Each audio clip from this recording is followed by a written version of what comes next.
आपको सुबह सुबह कष्ट दिया, इसके लिए क्षमा करेंगे। लेकिन कुछ ऐसे इंपॉर्टेंट विषय थे जिस पर हमने कहा कि कुछ टिप्पणी करनी बहुत जरूरी है। मित्रों, आप सवाल मुझसे करेंगे, इसलिए वो उत्तर हम पहले ही दे देना चाहते हैं कि आज भी हमारे कृषि मंत्री अर्जुन मुंडा जी ने बातचीत की पेशकश की है। समाधान निकलेगा चर्चा से, संवाद से, और भारत सरकार का मन खुला हुआ है किसानों के बारे में। हमारी उनसे अपील होगी कि शांतिपूर्ण तरीके से इसका समाधान निकलना चाहिए। और हमारी सरकार ने किसानों के लिए कितना काम किया ये हम चर्चा कर चुके हैं। तो किसानों का विकास हमारी बहुत बड़ी प्रायोरिटी है, हमेशा रहेगी। तो दूसरी बात कहनी है कि संदेश खाली का विषय बहुत गंभीर हो रहा है। माननीय कलकत्ता हाईकोर्ट ने क्या टिप्पणी की है आपके सामने में। How can one man Shahjahan Sheikh can take the entire state to ransom. यह आपने सुना है। उसको गिरफ्तार क्यों नहीं किया जा रहा है। और यह भी टिप्पणी है कि उसके यहां पुलिस ईडी रेड करने गई थी, उसी के बाद समस्या शुरू हुई। लेकिन उसके बाद जो सारी जानकारी सामने आ रही है, ये किसी भी सभ्य समाज के लिए शर्मनाक ही नहीं, निकृष्टता की पराकाष्ठा है। What is emerging thereafter about the patent assault, humiliating treatment, sexual assault of women is a shame on our society and democracy. ये मैं बहुत विनम्रता से कहना चाहूंगा, ये शर्म है। ममता जी अभी भी उसको डिफेंड कर रही हैं। क्यों? अब मैं जरा रिकाउंट करूं कि आपने हमारे सुवेंदु जी को जाने नहीं दिया तो हाईकोर्ट के आदेश पर गए, तो महिलाएं कितना रो रो कर अपनी बात बता रही हैं। बहुत से दिल्ली के पत्रकार, महिला पत्रकार गई, उन्होंने उनको कंफर्म किया। मैं विशेष रूप से सारे मीडिया के लोगों का अभिनंदन करूंगा, दिल्ली के, किसी का नाम देने की आवश्यकता नहीं, जिस तरह उन्होंने कवर किया और अपने प्रतिनिधियों को भेज करके कवर कराया है। वो सबों ने एक ही बात कही है। एक पत्रकार को गिरफ्तार भी कर लिया गया। ये क्यों है? क्या छुपाना चाहती है ममता जी, और क्यों छुपाना चाहती है ममता जी? एक महिला मुख्यमंत्री अपनी साख, पॉलिटिकल साख बचाने के लिए महिलाओं की इज्जत को दांव पर लगा रही है। क्यों? उनका जमीर कहां मर गया है? और आपको याद होगा कि ममता जी ने जब सीपीएम के अत्याचार के खिलाफ संघर्ष किया था, वो बहुत अनिश्चित काल तक अनशन में बैठी थी, तो हम सभी उनके मुरीद बने, उनकी बहुत तारीफ किया। जो संघर्ष किया वो उस संघर्ष से आगे निकली है। और क्या हो गया है कि आज उनका अत्याचार, पुलिस का दमन सीपीएम के दमन से भी आगे निकल गया है। कभी ममता जी अपने अंतर विवेक पर कुछ सोचती हैं क्या? यह हम जरूर कहना चाहेंगे। हम वहां की नारियों का बहुत अभिनंदन करेंगे, उनके साहस का। और क्या कलकत्ता से मात्र 75-80 किलोमीटर दूर ऐसा हो सकता है क्या कि लोगों की जमीन छीन ली जाए? वो खेती में धान उगाते हैं, बाकी फसलें उगाते हैं, सब में पानी छोड़ करके कहा यही मछली पालो। पूरी जमीन के हेल्थ को खराब कर दिया गया। तो जमीन का कब्जा करना, उनको बेदखल करना, महिलाओं की आबरू लूटना। और मुझे सबसे तो तारीफ ने आश्चर्य हुआ है कि जो एसआईटी जा रही है, ममता जी ने बनाया, वो क्या सवाल पूछ रही है। आज कई अखबारों ने लिखा है उस पर। मतलब सुप्रीम कोर्ट के गाइडलाइन बहुत सख्त हैं। In case of sexual assault and abuse of women's person, पूछताछ एक नॉर्म से होनी चाहिए। और एसआईटी पब्लिक में जाकर के एक ही सवाल पूछ रही है बार बार, क्या हुआ, कब हुआ, कैसे हुआ। मतलब वो सवाल कर रही हैं कि उनको और बेइज्जत कर रही हैं ताकि उनका मनोबल टूटे। तो भारतीय जनता पार्टी अपने राष्ट्रीय मंच से इसकी बहुत भर्त्सना करती है और ममता जी आपको इसका जवाब देना पड़ेगा और ममता जी आपको इसका राजनीतिक जनता जवाब देगी। ममता जी विल हैव टू पे फॉर इट। और हम अपने बीजेपी के कार्यकर्ताओं का बहुत सम्मान करते हैं जैसे वो संघर्ष कर रहे हैं वहां जाकर के। पूरी पार्टी पूरी मजबूती के साथ खड़ी है। इसी संबंध में हमको एक बात और कहनी है, बाकी पार्टियां खामोश क्यों हैं? कल मैंने सुना है कि सीपीएम की एक नेत्री घूमने गई है, लेकिन सीपीएम ने अभी तक औपचारिक विरोध नहीं किया है, पब्लिक कमेंट नहीं किया है। राहुल गांधी जो हर विषय पर बोलते हैं खामोश हैं।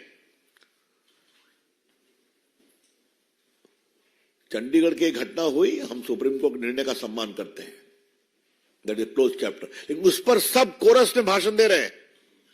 आप देख लीजिए आज अखबारों में चंडीगढ़ के डेवलपमेंट पर सबों की टिप्पणी है, लेकिन सैकड़ों की संख्या में सोनाखाली में माताएं, बेटियां, बहनें उनकी आबरू लूट रही, उस पर सभी खामोश हैं। तो ये क्या मतलब है इसका? हम इस विषय को उठाना चाह रहे हैं। ये लोग कहते हैं कि भाजपा लोकतांत्रिक है, भाजपा में लोग सुरक्षित नहीं है। आज आपके राज्य में महिलाएं सुरक्षित नहीं है। सरकार के पूरे पुलिसिया ताकत से उनको दमन किया जा रहा है।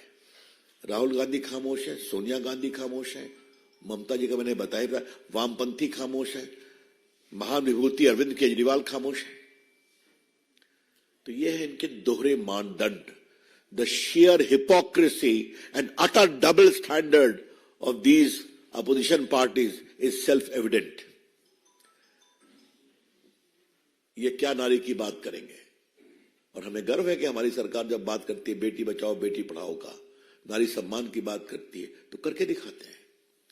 लेकिन इनकी करने की बात तो दूर, एक टिप्पणी भी नहीं है कि हम संदेश खाली में जो हो रहा है उसे हम दुर्भाग्यपूर्ण मानते हैं। इतनी भी हिम्मत नहीं है कहने की, हमें लज्जा हो रही है, इतनी भी हिम्मत नहीं है कहने की।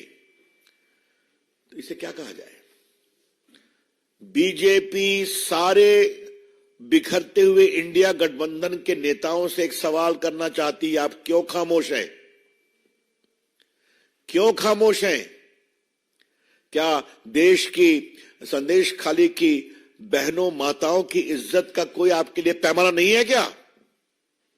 ये उठाना चाहेंगे। वैसे मित्रों, मैं एक बात आपसे और कहूंगा, ये वोट के लिए लोग किसी सीमा तक जा सकते हैं। याद होगा ना, 3 तलाक पर भी खामोश थे लोग, सबों ने मिलकर विरोध किया था। प्रधानमंत्री के निर्देश पर मैंने ही उस समय कानून मंत्री के रूप में इस बिल को लाया था। ये सभी खामोश थे। क्या सोनिया गांधी, क्या सीपीआई, क्या सीपीएम, क्या उनकी सारी महिला नेत्रियां, सब। और आज भी वही हाल है। तो क्या मतलब है इसका? तो अगर वोट का सवाल आएगा तो महिला की इज्जत भी तिलांजलि दे दी जाएगी, चाहे वो तलाक तलाक तलाक बोलकर घर से निकाल दी जाए या संदेश खाली में अपनी इज्जत आबरू लुटने पर भी चुप रहेंगे। इससे बड़े शर्म की बात कुछ हो सकती है क्या? तो इसके हम भर्त्सना करते हैं। मित्रों, मैं राहुल गांधी पर यहां बहुत बोल चुका हूं, लेकिन आज मुझे बोलने की इच्छा हो रही है। राहुल गांधी इस देश को समझते क्या है? अपने अहंकार के सामने देश को कुछ नहीं समझते हैं क्या? देश के लोगों को कुछ नहीं समझते हैं क्या? उनको एक फ्री पास मिला हुआ है देश को शर्मसार करने का। वो बिहार से चंदौली में घुसे थे, उनकी एक टिप्पणी आपने दिखाई थी ना कि राम मंदिर का उद्घाटन हुआ तो क्या हुआ? वहां कोई गरीब था, वहां कोई किसान था, वहां कोई चाय वाला था, वहां खाली अडानी और अंबानी बैठे हुए थे। ये उनके कमेंट है। राहुल गांधी, प्रभु राम को इंसल्ट करना बंद करिए। अगर आपको इतनी समझ नहीं है कि हजारों की संख्या में देश के साधु संत बैठे हुए हैं, अब तक लगभग 40-50 लाख लोग वहां दर्शन कर चुके हैं। स्वयं प्रधानमंत्री जी ने उन सारे मजदूरों का सम्मान किया अयोध्या में, जिन्होंने मंदिर बनाया, उनको आप देखते नहीं है। खैर, आपकी राजनीति अपनी जगह पर है, आप जहां चले गए हैं उस पर आप कितना आगे निकल पाएंगे तो मुझे पता नहीं है, चुनाव में मालूम हो जाएगा। लेकिन कृपया करके प्रभु राम को इस तरह से आप अपमानित करना बंद करिए। Rahul Gandhi, stop attacking the faith of majority of Indian people. We have great reverence for Lord Ram. बिल्कुल, इसके हम भर्त्सना का क्या बोल गए यूपी में कि पूरे यूपी की जनता, नौजवान नशे में डूबा हुआ है। ये कोई भाषा है क्या?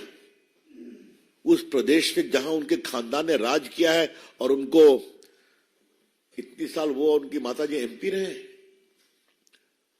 मतलब ये कोई भाषा बोलने वाली है?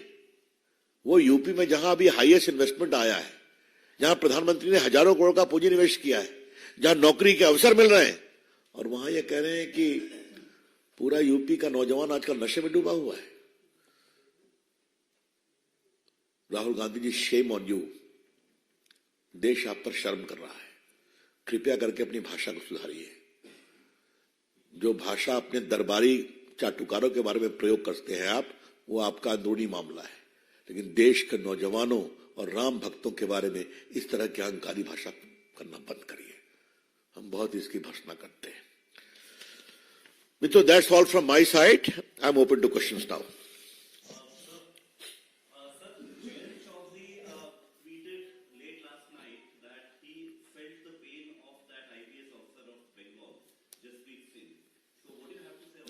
I think the local BJP has clearly clarified that. ये उन्होंने नहीं कहा, किसी और ने कहा होगा तो गलत बात है, हम भी उसे एसोसिएट नहीं करते हैं। लेकिन हम पुलिस की जाति का विरोध भी कसकर करते हैं। क्लियर?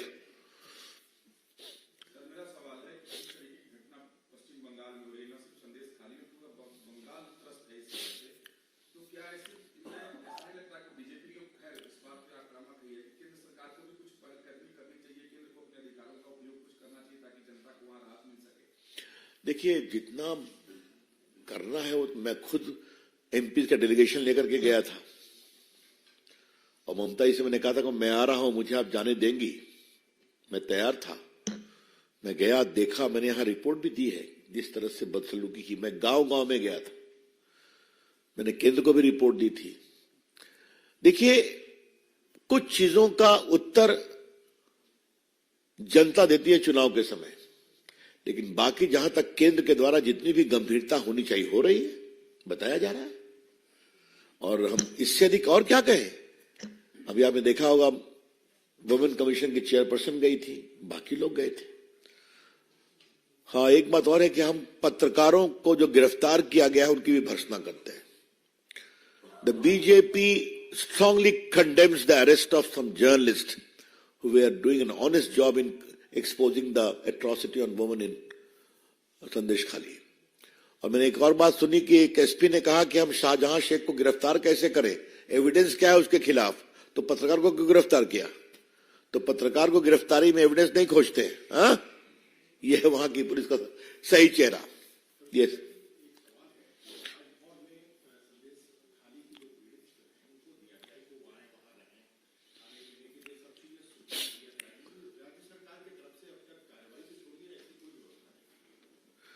तो ऐसा, इसमें कौन सी नई बात है? वहां के ग्राम पंचायत चुनाव में लोगों को मारा पीटा गया था ना, याद है ना आपको? लोग को अपना घर छोड़ के भागना पड़ा था, कोई आश्रय नहीं मिला। बहुत आसाम में गए, बहुत झारखंड में रहे, कुछ राजभवन में भी मिलने गए थे। वही हाल अभी हो रहा है। तो ममता जी की अगुवाई में Bengal has become a lawless state, जहां ना कोई मानवीय संवेदना है, न नारी की गरिमा है, न नारी का सम्मान है। और बाकी तो पुलिस प्रशासन का हाल आप जानते ही हैं, हाईकोर्ट स्वयं देख रहा है उसको। जी